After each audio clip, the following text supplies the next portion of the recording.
जन्म कुंडली में अगर कोई घर खाली है या कोई भाव खाली है, इसका मतलब कतई ये नहीं कि वो इंसान परेशान हो जाएंगे, उस घर के अनुसार उसको भगवान रिजल्ट नहीं देंगे। फॉर एग्जाम्पल, बहुत लोग पूछता है गुरुजी मेरा 7वें स्थान पर कोई भी ग्रह नहीं है तो मेरा क्या शादी होंगे। उनको लगता है 7वें स्थान पर कोई ग्रह नहीं होने से उसका शादी नहीं होंगे। उनको लगता है कि मेरे 7वें स्थान पर कोई ग्रह बैठा नहीं है, इसका मतलब मैं पार्टनरशिप बिजनेस नहीं कर सकता हूँ। बिल्कुल गलत बात है, बिल्कुल कर सकते हो सब कुछ। देखिए, जिस घर पे कोई भी प्लैनेट नहीं होता, समझ लीजिए उस घर का आपने कार्मिक चुका दिया। मतलब अच्छी बात है, उस घर का आपका कोई लेना देना नहीं है पिछले जन्म के साथ। समझ में आ रहा है?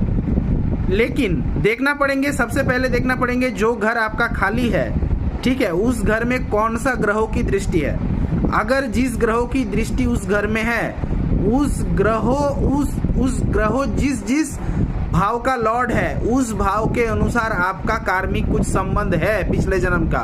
लेकिन अगर आपके मान लीजिए कोई ना कोई भाव, किसी का 4th हाउस अगर खाली है, तो समझ लीजिए घर में किसी का आपका कोई भी किसी का लेना देना नहीं है और किसी प्लैनेट की दृष्टि भी नहीं है। और भी खुशी की बात है कि किसी प्लैनेट की दृष्टि 4th हाउस पर नहीं है, कोई बैठा भी नहीं है। इसका मतलब है कि 4th हाउस रिलेटेड आपको कुछ इस जन्म में भुगतान नहीं करना है।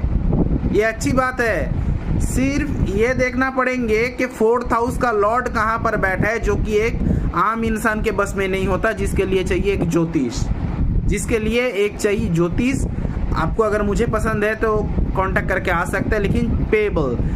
देखिए, बहुत सारे लोग बोलते हैं गुरुजी मेरा 10th हाउस पर कोई भी प्लैनेट नहीं है, क्या मुझे ये जॉब मिल सकता है, वो जॉब बिल्कुल मिल सकता है। यार पहले बात को समझ लीजिए कि टोटल भाव कितना है कुंडली में, 12 भाव है। कालपुरुष राशि चक्र में टोटल 12th हाउस है और 9 प्लैनेट है, 9 ग्रह। तो किस तरीके से वो 9 ग्रहों 12 घर कवर करेंगे। सब घर हमें, मतलब ऐसा नहीं हो सकता किसी इंसान का सभी घर जंप है, ऐसा नहीं हो सकता।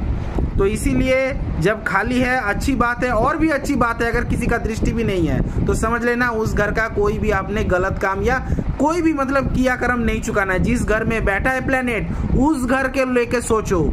जिस घर में प्लैनेट ज्यादा बैठा है, 3 प्लैनेट बैठा है इकट्ठा, 4 प्लैनेट इकट्ठा बैठा है, उस घर को लेके सोचो।